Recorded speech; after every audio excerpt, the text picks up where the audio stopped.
10, 9, 8, 7, 6, 5, 4, 3, 2, Manchester 1, United have 0. reached the promised land. Good morning, everybody. I say good morning. First of all, it's Monday. Second of all, we had to watch Manchester United play at the weekend.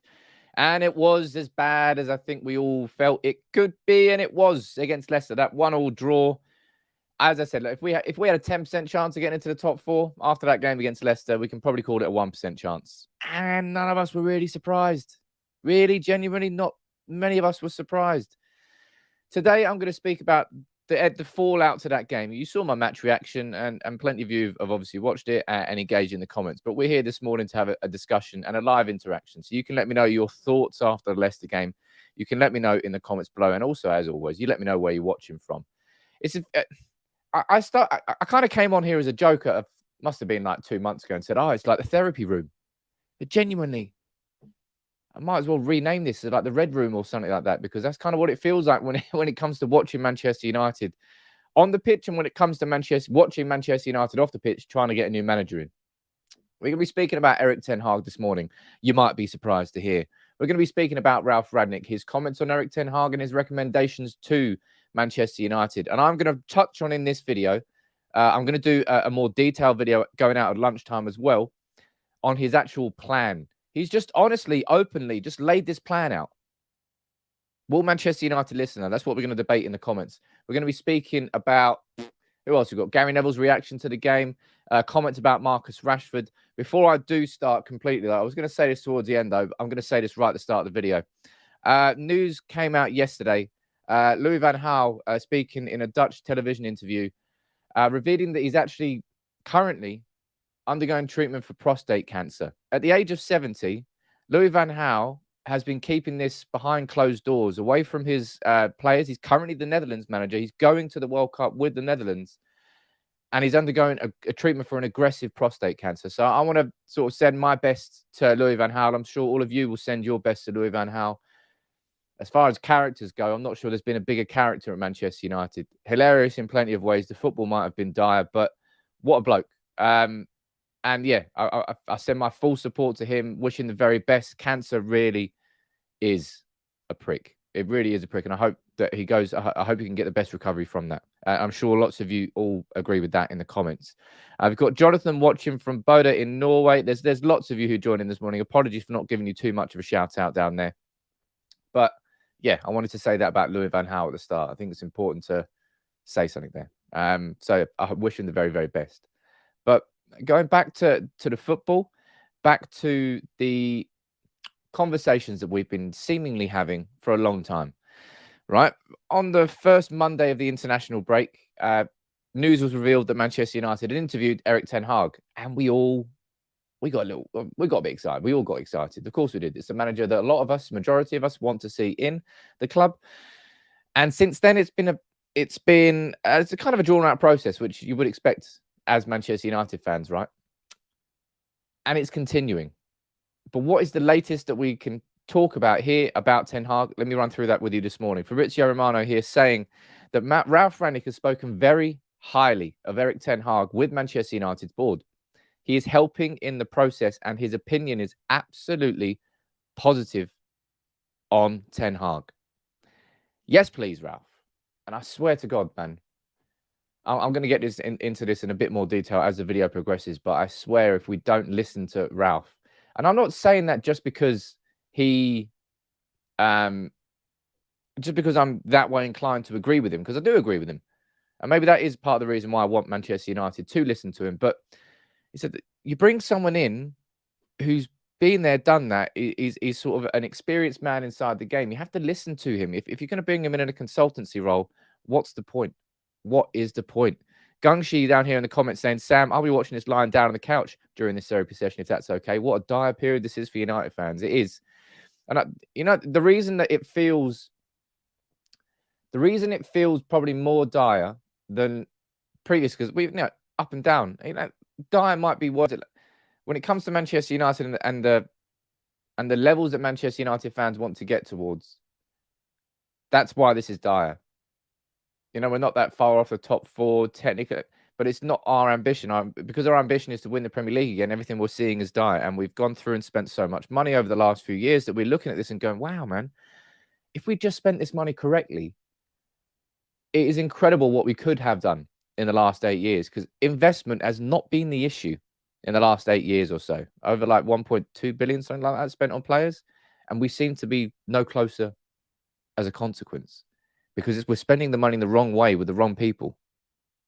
And Ralf Rangnick is a man that I think can change that. And the reason, as I said, that I think that United fans feel the situation is so dire is because you can see it in front of you. Like, it's obvious the direction that we need to go in. It's quite clear. It's not particularly difficult to define the vision for Manchester United. It's all laid out in front of us. And Erik Ten Hag, with a compensation package that's less than 2 million euros, it's so easy. He's going to be leaving Ajax. It's like everything's aligning, and Manchester United are still somehow just looking in the wrong direction. That's what's really frustrating United fans at the moment. How you doing, buddy? The society down here. What are you saying? If the board sack Ralph, then I'm out, man. I'm walking out with him and supporting his next move. Last draw for me. Love your work, though. Hello from California. How you doing, buddy? I'd love to go to California. I went to LA. Not LA, sorry. Las Vegas, which is a little bit different because, I didn't leave the strip. Wasn't my fault, though. But I wouldn't say I'm out. Of course I'm not out. I'm a Man United fan. I'm not going anywhere. That's the way it works, man. You don't choose your family, and once you choose your club, well, sometimes you don't choose your club. It's down to your dad, down to the sort of connections you got in your family. But you're with your club, and I'm not going anywhere. No, none of us are going anywhere, if we're being realistic. But it's just to watch United just continue to be making these silly mistakes. And it comes down to management. We all know it comes down to management. We all know it comes down to the fact that Glazers own our club, and that none of this will really change until the Glazers don't own our club. So we're swimming upstream, and we're constantly swimming upstream. That's why it's so exhausting. Absolutely exhausting. Anthony's saying, as a true fan, you have to endure the bad time, not just to enjoy the glory. Yeah, you're right there. We don't need to be, we don't need cliches. We just need intelligence. We just need smart, intelligent, correct decisions. That's all we need. No one's saying that as soon as Ten Hag comes in, we're going to win the treble again. But you just want to see your club operating in the right way. And if at that point it fails, you go, well, we're just not good enough. But at this point, it's just a bit of a calamity. It's just a bit of a mess. An absolute mess, man. Now go down here and see what else Fabrizio's saying on Ten Hag. He's saying Ten Hag would be super happy to be the next Manchester United manager. The feeling was positive on both sides of the interview. And this is I'm going to get into this. As I said, this is definitely going to be one of those therapy session streams, right? We've had way too many of these over the last couple of months, and I'm sure we're going to have plenty more. But you've got a situation now. You've got Manchester United, where we've got Ralf Rangnick, who, as a coach, has tried to implement his gegenpressing style, but it's more gegendepressing, as Gary Neville said after the game. It just hasn't worked. The players, they're just not working properly. The players, I'll be honest, a bunch of twats. Really are, man. Like, again, we saw it against Leicester. Rangnick's talking about the physicality and how that's got to be part of the DNA. He's not talking about 6'4" wrestlers who can go to WrestleMania at the weekend and come play midfield for United. He means players physically who are mentally and physically capable of actually putting in a goddamn shift for the full 90 minutes. Players like Fred. He's not this burly, huge. No, he's like a 5'6" midfielder, but he puts a shift in. And there's so many players in this team, man, that just can't be asked. They're like, nah. I know the ball's 7 yards there, and it's nah. That's it. And every single time that happens on the pitch, and we lose that potential, ball-free scenario, second balls, we're always late to the second balls. It culminates in it, and it just builds and builds and builds, and that's why this mentality sort of infested the squad. Like a disease, like an internal disease that you can't seem to get rid of. This is like malware that's been put in the system, and you can't find the root of it. We know the root of it. It's the Glazers, of course. Because ultimately, when the person at the very top of the tree has this sort of approach and attitude, it's infectious. It trickles down. If the person at the top of the tree is a true leader that you can actually follow, everybody aims up towards it. And it's just not what Manchester United have. So we're constantly swimming upstream. Tang, you're saying this season has been worse than Van Gaal's last season. That is the biggest lie I've seen on the stream this morning. Seriously, do you not remember that the football under Louis van Gaal? I think we had like, was it like 4-6 0-0s in a row, something like that? That was just like football. That if football was a torture, you'd be watching those 0-0s under Louis van Gaal. I remember going to the PSV game with my dad. I think that was 0-0 in the Champions League, and that was abysmal. I remember drawing 0-0 against Norwich. No,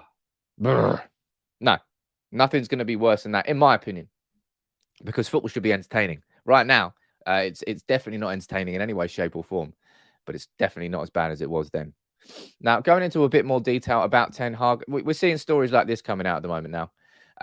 The idea that Erik Ten Hag is sounding out Robin van Persie about returning to Manchester United as part of his backroom staff. Obviously, that man on the wall there, Ruud van Nistelrooy, he was being linked with being the potential coach at Manchester United. He's now been confirmed as PSV's manager next season. Good for you, Ruud. We'll be rooting for you. Be looking and see how he's getting on there.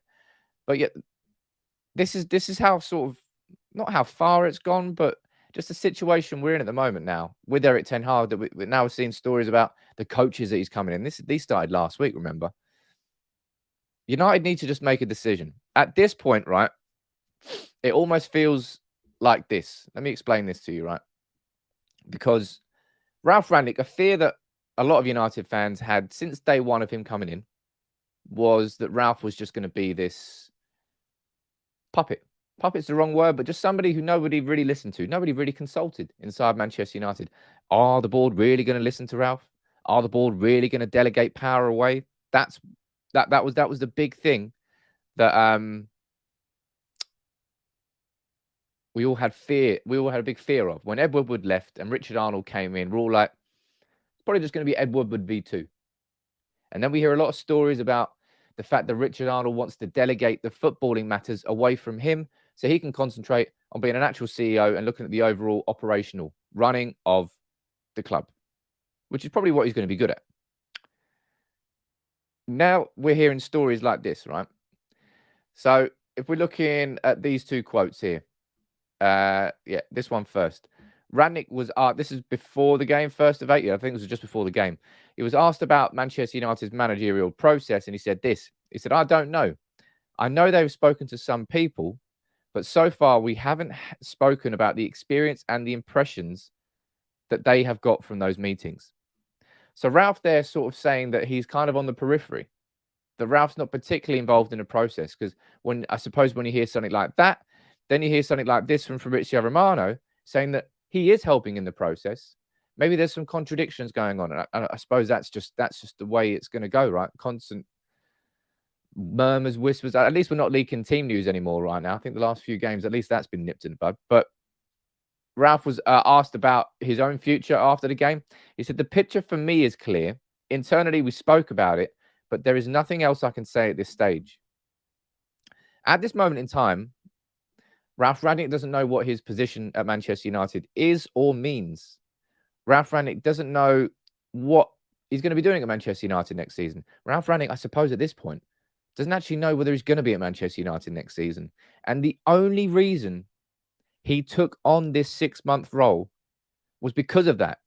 Look, Ralf Rangnick currently is in a position at Manchester United which is unfamiliar to him. He's coming into a club of United's size. First of all, that's unfamiliar. Second of all, he's come in during a season. That's unfamiliar.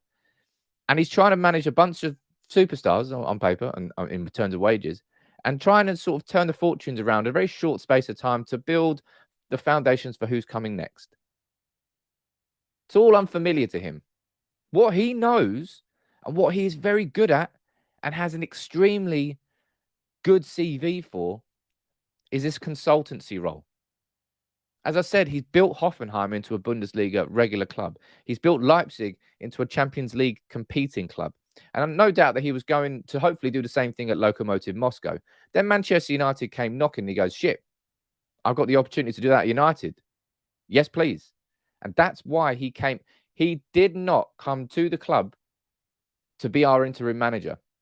He's just getting through this 6-month period to get to the position that he wants to be in. And that consultancy role, to be the architect for what comes next. So the idea that we might just fucking ignore him, it blows my mind. And or you're down in the comments saying, would rather listen to Ralf than all the people who have been running the club. There is absolutely no person inside this club who can be proud of the work that they've done over the last 5, 6, 7 years in terms of running of it. People have run Manchester United into the ground. Absolutely into the ground. There was a super chat that flew in there from Society saying we need to get Ten Hag and then we buy ourselves a fix. Yeah, but bringing Ten Hag in, man, it's, as I said, at this stage, it's not just about a personal opinion between Ten Hag and Poch. I think it's just abundantly obvious, and it's the rhetoric that's used, the language that's used, all to do with what's next for Manchester United. And I'm going to get into this now. I'm going to run through Rangnick's plan. He's detailed it out, man. As I said, Ralf is not somebody who's built his career on smoke and mirrors. It's not his game. His game is honesty. His game is just saying it straight. Look, you know what it is. It is what it is. Here's what it is. Here's my plan. And I like that. I love that. I wish we had more of it. Kunal, must see that rejoining as a member, my friend. You're saying it's not auto-renewing. I didn't know that. But look, Jonathan, they're feeling very chipper in the comments. You're not the only one who thinks that. And yeah, you're right. There is no fix. There is no magic wand. But there is a vision. There is an overall direction that this club can get taken towards, which is the fix. All right? Building a Champions League winning team is not something that can be done overnight. Hello, PSG. PSG is the prime example of it. So much investment over the last few years, but they've gone from Ancelotti to Tuchel to Pochettino, going to Zidane next. There's no real plan at PSG. The plan is very simple: win the Champions League. But that's not really a plan. That's the ultimate ambition and achievement. But you cannot get there unless you've got the vision that steers the club. And that's what Ralf Rangnick is speaking about here. My 4 recommendations for Manchester United and why it could take more than 18 months to fix. Look, you'll remember, those of you that were here, how excited I was when Ralf Rangnick came in. And it wasn't because I've been following his career and I was like, look at the great work he's done at Hoffenheim. I wasn't looking at Ralf Rangnick and thinking all of a sudden we're going to turn into a Jurgen Klopp V2. We're going to start playing Gegenpress football. Oh, everything's going to get sorted. The reason I was excited was because of what was coming next. I thought that Ralf Rangnick was the perfect, experienced, intellectual, studied man to come in and try and manage a squad as best as he could. And I tell you what, it's worked in points and it's come apart at other points. And my personal inclination is to point the finger far, far, far more towards the players than the manager. And this isn't me devolving Rangnick of any sort of responsibility. I'll tell you one big mistake he made at the weekend was probably not starting Marcus Rashford. Playing Paul Pogba there. I suppose I was going to raise that point later, but let's bring it up now. I thought this was a bit of a mistake from Ralf Rangnick. He's saying, look, the only one striker we had was Rashford, but we decided to play Paul Pogba. And when United had no striker on the pitch, Bruno Fernandes was operating as a false 9. That formation just did not work for Manchester United. To play a false 9, you got to play like City, like a team, like a collective. Everybody plays and squeezes the space. You win the ball high up the pitch, and then you've got another extra technical player on the pitch, and you can create opportunities. Didn't work for United because the intensity and the tenacity was not there, and the aggression and the physicality. So I think he should have started Rashford. So I'm not saying that Rangnick is perfect, because he's not perfect. Nobody's perfect. But who am I going to trust?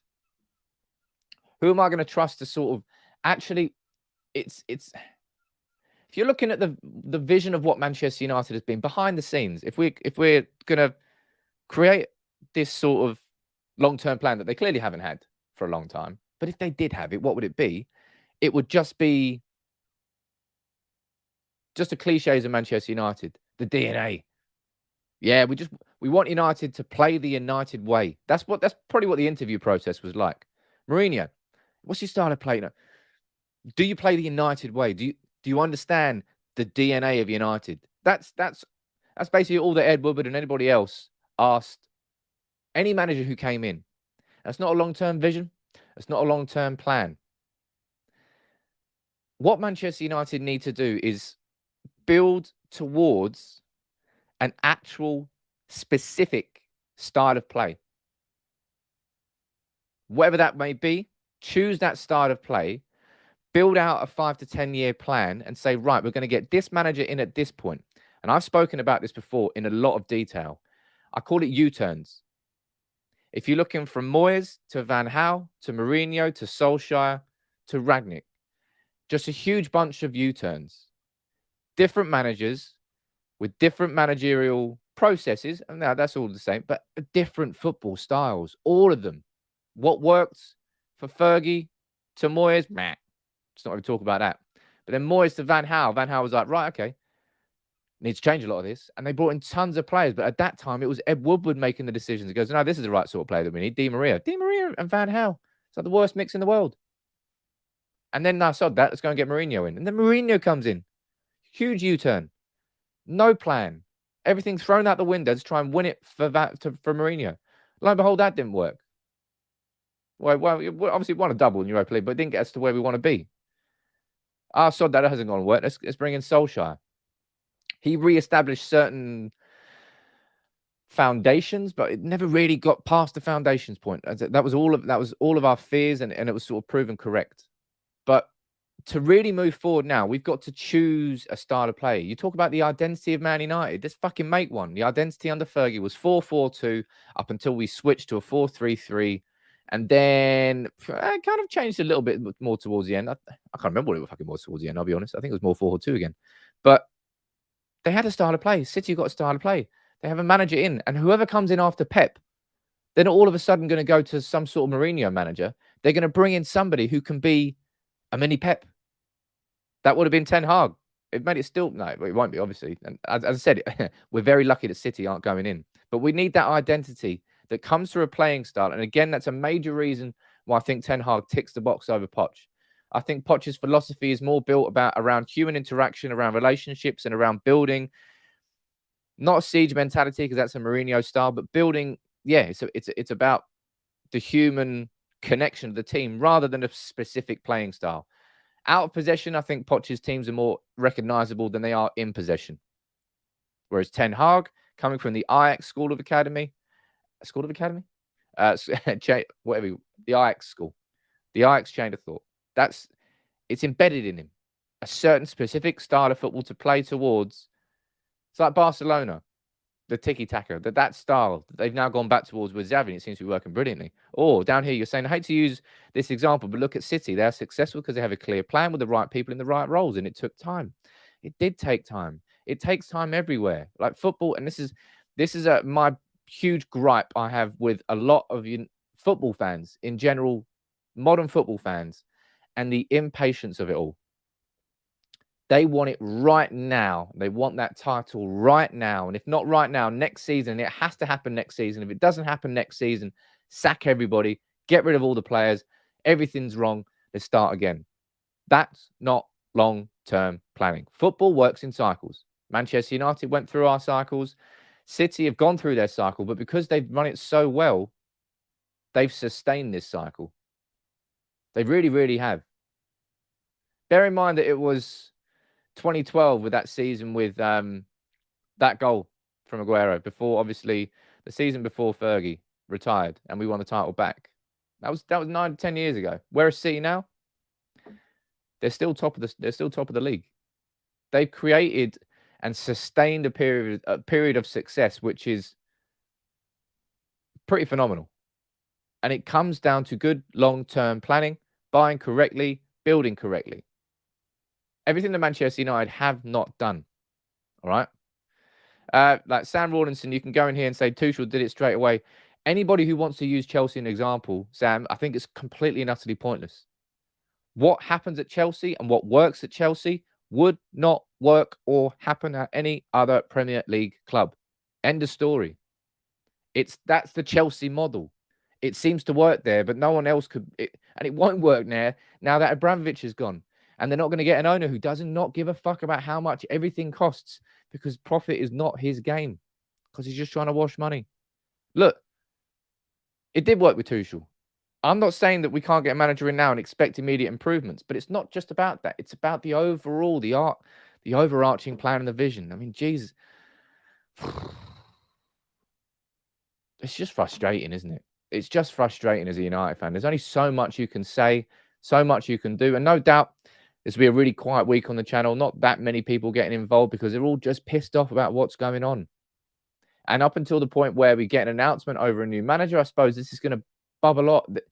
We've got a long couple of months coming up now, eh? Season doesn't end until what, the 22nd of May, something like that?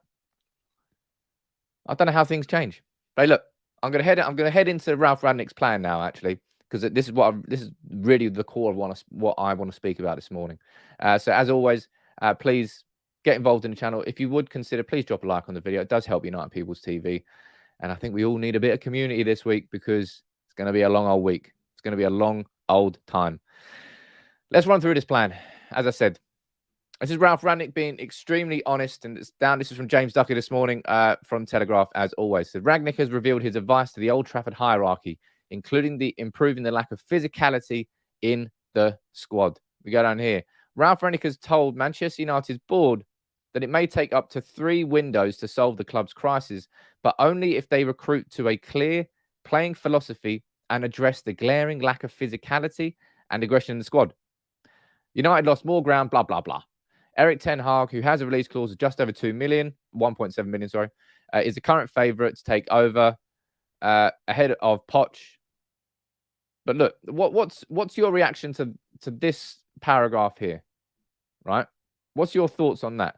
Rangnick has told United's board that it may take up to 3 transfer windows to solve the club's crisis, but only if they recruit to a clear playing style. Do you think that's wrong?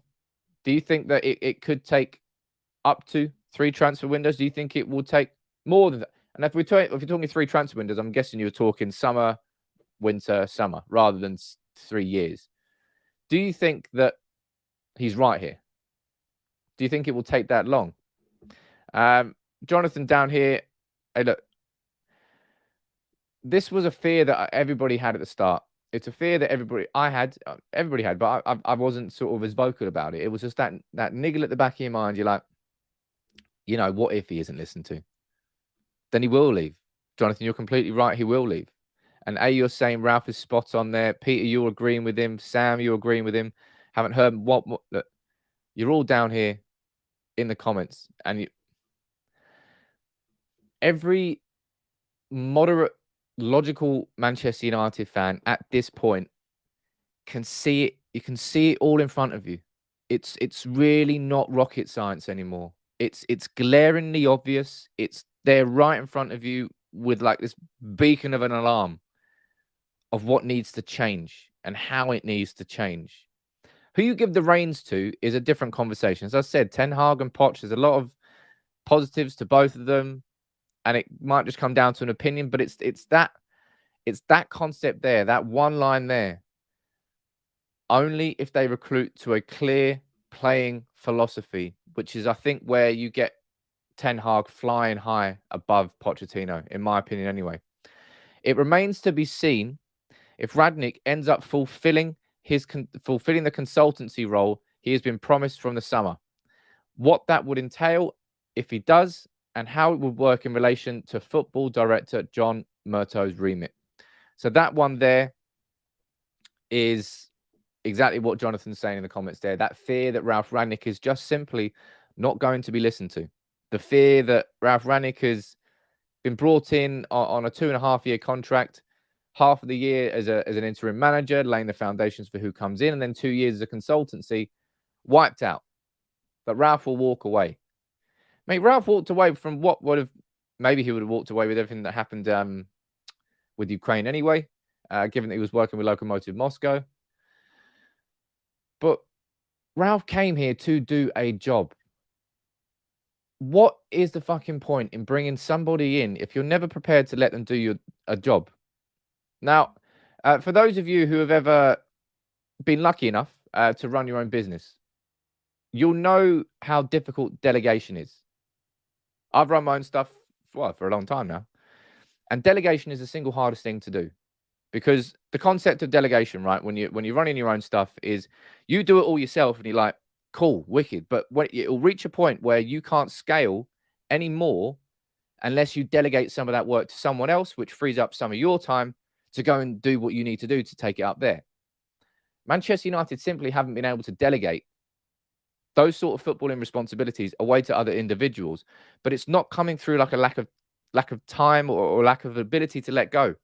It's come through ego. It's come through power, and it's like a power struggle. It's a bit different to sort of running your own business, but it's that same problem of delegation. That's the biggest thing that's holding Manchester United back from progress, is delegation. And that was why I was so excited about Richard Arnold saying that word, that delegation, that he's cool, that he's saying, right, okay, I can see what you're good at, and it frees up time for me. I'll go and do that shit. United need help commercially. I told you, we've stagnated for 5 years. We were the club at one point when Edward, and look, so Edward did a lot of shit wrong in terms of his job as a commercial powerhouse.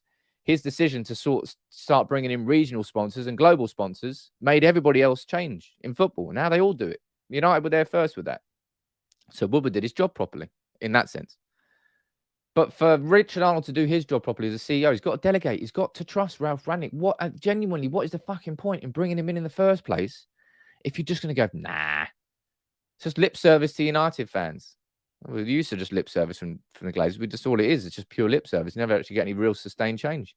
Chris, you're saying here in the comments, what is this I've heard about Greenwood? They're saying they can't find enough evidence against him. Do you know? No, Chris, I've not heard anything like that. The latest that we do actually know about Greenwood is that he is not involved in Manchester United's first team squad. He won't be involved anytime soon, and it's clearly still an ongoing investigation. And up until the point where Manchester United release an official statement, done.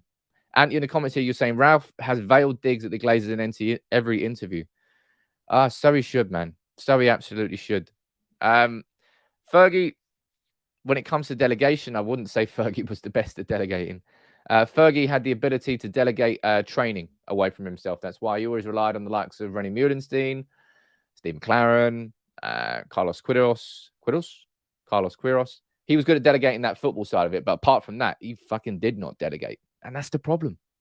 Manchester United went from a person that did not delegate into the modern football game, where the football now is so big, there's so many conversations constantly going on, that you quite literally have to delegate to succeed. And Manchester United simply have not done that.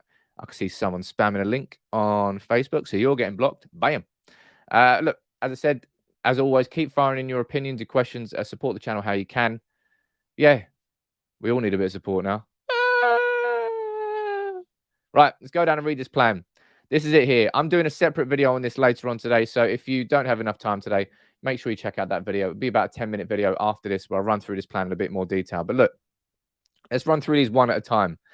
The former Leipzig sporting director revealed he has already made a number of recommendations to the Old Trafford hierarchy, and they include this: aping Manchester City and Liverpool by recruiting unconditionally to the specific playing style of the new manager once known. Now, aping means imitating, seeing something and going, oh, I want to do that, and then copying it. So what he's saying is copy what City and Liverpool have been doing by recruiting to the specific playing style of their new manager once known. Now, we can't do that right now because we don't know who our new manager is going to be. But that's right. And some of you might call me hypocrite here, because I've always said that what Manchester United need to actually do is take responsibility away from the manager in terms of signings and make signings for the club. But the thing that United need to do, quite simply there, is align the two. Align it so that the manager that we've got aligns with the vision of the club. And that whatever happens in those 2-3-4 year period, and that 2-3-4 year period with that manager, the next manager who comes in also has the same vision and playing style. That's called continuation. That means that you build on it, you build on it, you build on it, and then once that all comes together, you then head towards your ultimate plan of winning the Champions League and the Premier League. If you chop and change and you U-turn between managers, you can't do that. So that's point one, and it's so spot on. As I said, me running through this plan, it's just like, yep, I know that. Yep, I know that too. Yep, I know that. There's nothing here that you're going to go, hadn't really thought about that before. And that's what's making it so frustrating. Look, honestly, like, did Ralf write this or a child? Seriously, That's what it's like. The plan that Manchester United need. A 14-year-old United fan could go to United and say, "This is the plan." It's so painfully obvious and clear that it almost feels. I don't know how to describe it. But look, number 2, I'll get the whole plan up. Prioritizing physical, aggressive players in the first instance after concluding the squad is too soft physically. Now, as I've said, for me, that's more to do with like an actual ability to play intense football for 90 minutes rather than saying that Ralf Rangnick means that we need to sign the Space Jam villains. It's just, that's not what he say. That's not what he means when he says physicality. He wants more Freds, more people who can actually put themselves about for 90 minutes and mean that Manchester United for the full 90 minutes are a very tough team to play against. You're playing against City or Liverpool in the 80th minute. They're still pressing you. You're like, shit, they are not giving us any time to rest. Manchester United, quite the opposite. Easiest game to play in the league, man. Thorough profiling of a player's DNA before signing. And again, you might be like, oh, Sam, what is this cliche crap you're talking about? Ralf actually explains that in a bit more detail. He's saying, like, you can talk about bringing physicality and aggression to your game, but if a player doesn't naturally have that inside their DNA and their makeup as an individual, it's very hard to coach it into them. And it is. He's tried. You know, you're talking about, where's this comment here from Gary Neville?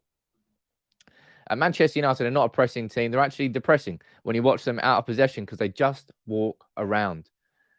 Bear in mind, right? Bear in mind that Manchester United, in Ralf Rangnick's first game against Crystal Palace, we were excellent for the first 35 minutes. It's probably one of the best pressing performances we've seen still under Ralf Rangnick, and it was after one training session. Is that the post-manager buzz? Maybe the post-manager buzz, but the players showed that they are smart enough to do it, but physically not capable enough to do it for more than 35 minutes. And I just don't think that Ralph's style of play, I don't think these players have actually been physically capable of doing it. Seriously. Stephen, you're saying it's not rocket science to get the right manager and follow a plan that you set out and get the right players. It's not, man. It's really, really not.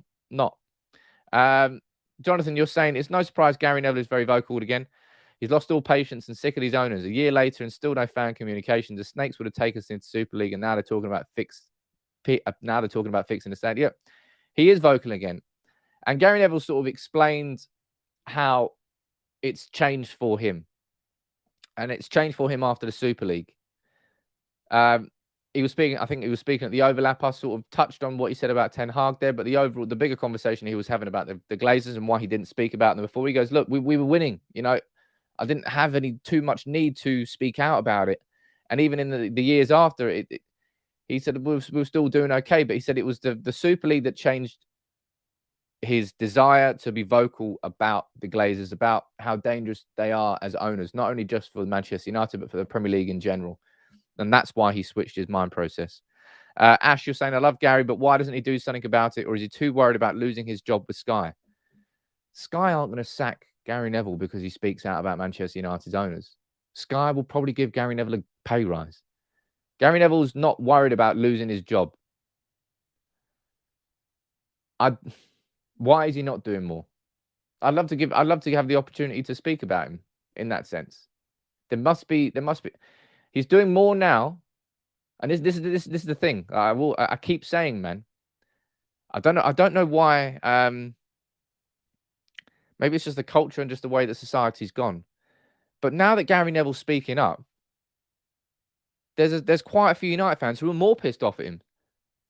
Oh, why aren't you doing more? Why aren't you doing more? It's like if a celebrity gives 10 grand to charity.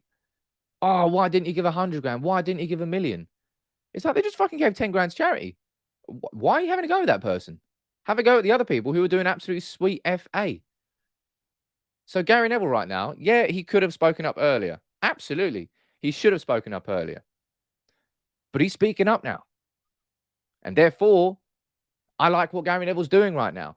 And therefore, I will support what Gary Neville's doing. I want more of it, and I would like to encourage more of it. But yeah, I find that really odd. I find that really weird, man. Have a go at the people who aren't doing something rather than the people who are now doing something. This isn't the time for division. Really isn't. I don't know. Let's go back to this plan, eh? Let's go back to this plan. Being prepared, this is the fourth point here from Ralf, saying being prepared to accept it could take up to 3 transfer windows to put right, provided the plan is followed. I mean, it will take at least 3 transfers. As I said, it staggers me that I genuinely thought at the start of the season that we were one transfer. I thought we were one midfielder away from competing for the Premier League. And now look at us. We are so far off it. It is unreal. And you're saying because we all feel so damn important and we want to vent our anger at something. Yeah, Manchester United is under pressure, says Jack, from a pressing, far from a pressing team. Last 45 minutes, then out of steam. Players show no composure, keep on asking for more money and doing a lip up. Absolutely, he did. And Jonathan, yeah, he was extremely excellent about the Super League at the time. And I think Gary Neville played a significant role in fan power being heard properly and fans stopping the Super League from happening. And look, man, I like Gary Neville. I don't always agree with what Gary Neville has to say, but I think he does things in a very articulate manner. Do I want more from him? Yes, I do want more from him. Will we get more from him? It remains to be seen. As I always say here on United People's TV, look, if you would, please take a second now, go to your Twitter account and tag Gary Neville in it and tag United People's TV in it. Do it on Instagram as well. Trying to get an interview with him. It's not very easy. What I would say quickly, actually, now that I've mentioned the word Instagram, as I've said quite a few times, I'm really trying to build up the channel on Instagram. I've not been that good on Instagram for a long time, but I'm trying to catch up now. So if you would, just go over there. I've left the link in the description. Go over there and follow the Instagram account. I'm going to keep doing more videos on there. I'm going to start doing some live content on there on Instagram only. But look, it is what it is. If anybody's got any questions that you want to ask me, fire them in now. I'll try and read as many but as I said, nothing that or anything you want more information on, my opinion on it. But I don't know. I'm just like you. All right. It's just that I've got a camera in front of my face. That's the only difference. And we're all beyond tired of the repeated mistakes, the like League 2 level mistakes in terms of how our club is being run. And we all know that comes down to the Glazers and the culture that they've allowed to infest Manchester United. If that won't change, the Glazers, I don't think, are going to leave until they get that bumper offer and they get a sweet payday and then they leave. If they're not going to leave after the Super League and the protests that United had there, I don't really... We talk about boycotting. Fuck me, man. We've literally just gone through 2 years of nobody being in the stadium. They still managed to survive. They still didn't go anywhere. So I don't know what the answer is. I really don't, and it hurts. Absolutely. Look, you can talk. We can talk about games getting cancelled. I mean, we did that with the Liverpool game, but what did that do? Again, it didn't do what we hoped it would do. Important here, question here from Matt saying, "What's your gravy on chips? Is absolutely delicious, but I don't like it too watery. It's got to have a bit of substance to it. None of that watery gravy. Watery gravy can get in the bin." Victor saying Gary has star power. His words carry weight, if at the very least in the PR sense. Absolutely, they absolutely do. And that's as I said. That's why I really want to get Gary on the channel, because for me, he is. If we're looking about people who can truly make a difference and change at Manchester United, it's ultimately the fans. But the fans need a vessel, and we hoped that the vessel was the Manchester United Supporters Trust. And I'm sure deep down that the core of what Duncan wants to do there and what they are doing is of benefit to United fans. But the reality is that there hasn't been enough change that we wanted to see from that point, that 4-point plan that was given from us to the Glazers after the Super League, and every single promise which has just been ignored. Lies. And a year on from the Super League, we're coming up to, I think it's 22nd of April, the anniversary is. What's happened? What's changed? Nothing. Where's this communication? Not there. Where's the fan share scheme? Not there. They're just going to constantly lie to us. There is nothing that proves otherwise. And hell, if you dive deeper into what's gone on at Tampa Bay Buccaneers and what is going on at Tampa Bay Buccaneers, it's just only going to get worse. It really is. And I'll tell you what, I'm going to do a video on this at some point. I just haven't been able to have the time to do the research. But if you look into what happened with the Tampa Bay Buccaneers and their new stadium and how the Glazers funded it and owned it and what they did, yeah, it will scare you. It will really scare you. Jonathan down there saying Bruno captain, 4 or 5 youth players bringing in and 4 clever purchases and go from there with Ten Hag. So simple, right? So simple when you say it on paper. Carl, why did all the ex-players want Poch so much? Gary Neville, as I said, Gary Neville's being swayed in his mind because he spent a week with Pochettino at Spurs. So Gary has hands-on experience watching Pochettino and he's making his judgment on that. He's not seen Ten Hag. He's not worked with Ten Hag, but he's seen and worked with Pochettino. So I now understand why Gary Neville is so Pochettino rather than any fan who's sitting there. We're looking at all the stats and facts and we're making our judgment comparing them. Gary Neville has experience of working with Poch, seeing Poch in action, and that is why Gary is so Poch. The others, I don't know. Nicky Butt's going towards it. Teddy Sheringham's going towards it. Maybe they're just agreeing with the Glazers. I don't know there, but that's why Gary's opinion is different on Poch. And again, I can understand that. If one of us had, I don't mean one of us, but if you've had experience hands-on and you've seen it yourself, who are you going to believe? The hype of a manager or what you've actually seen? You're going to trust your own sort of thoughts and what you've seen. Changing the subsectors, Anthony. What about Donny not getting in a terrible Everton team? Well, Donny got injured in the warm-up, I believe, and then replaced. So that's why he didn't start the weekend. But I tell you what, I didn't want Donny to go there in the first place. I wanted Donny to go to Crystal Palace. Lo and behold, it's proved to be a correct fear. Thoughts on West Ham not ready to sell Declan Rice to prices? We're not spending 150. I think we can basically right now, we can rule out signing Declan Rice and we can rule out signing Harry Kane. I don't think either of them are going to happen this summer. I think Manchester United are going to get outpriced on Declan Rice, even if Declan Rice, and I'll be honest, he's probably going to be my top choice.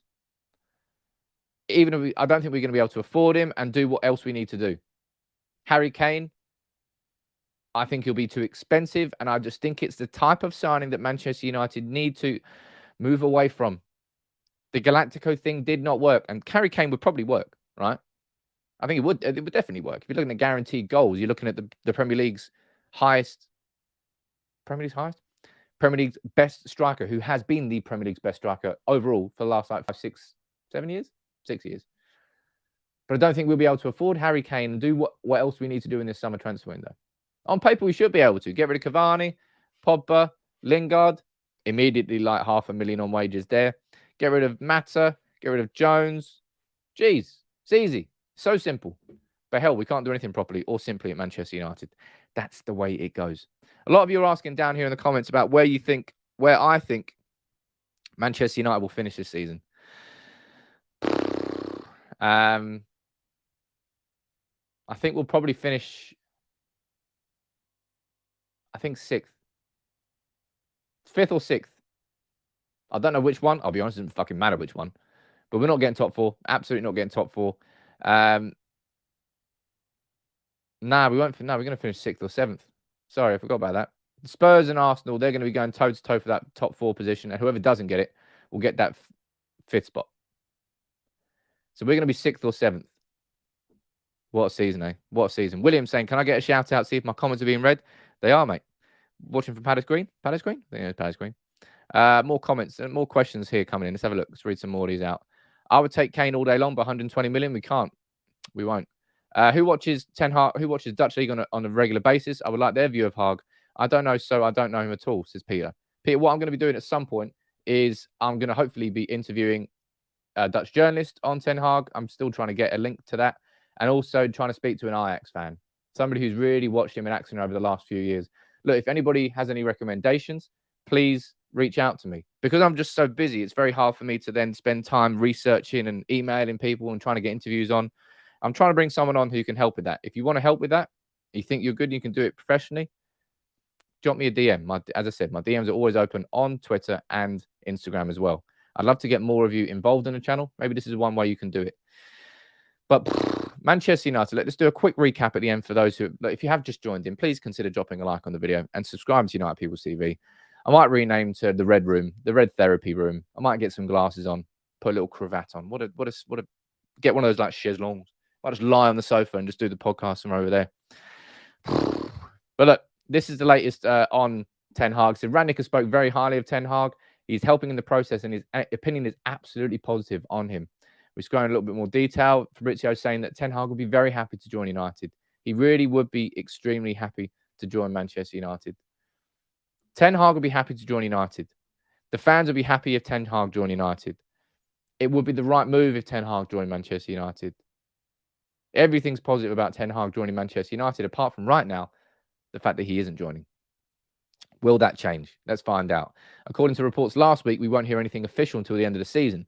But as I said, even if we don't hear anything official, Fabrizio will probably know. Other people will know, but it just won't get confirmed or denied by the clubs. The therapy room, that's where the sub fees are going. Jeez, my God, they're going to buy me a nice chaise longue. The therapy is free. Anybody's welcome to join in. I think we're going to have plenty of it over the next couple of months. It's going to be a drag, especially if we don't get an announcement on whether it's Ten Hag or Poch coming in.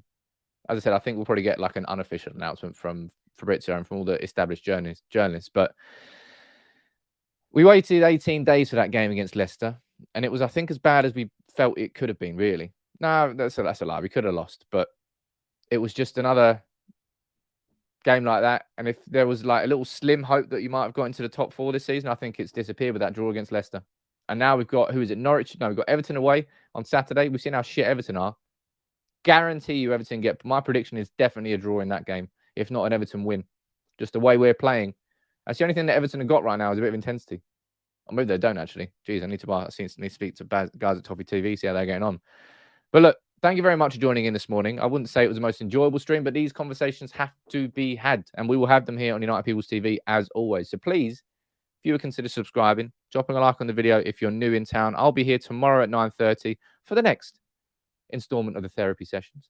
And also, I'll be back here at lunchtime today in a bit more detail looking at that Rangnick 4-point plan and why Ten Hag is perfect for it. But look, thank you all for joining in anyway. Enjoy your week more than you did the weekend. United ruining weekends again.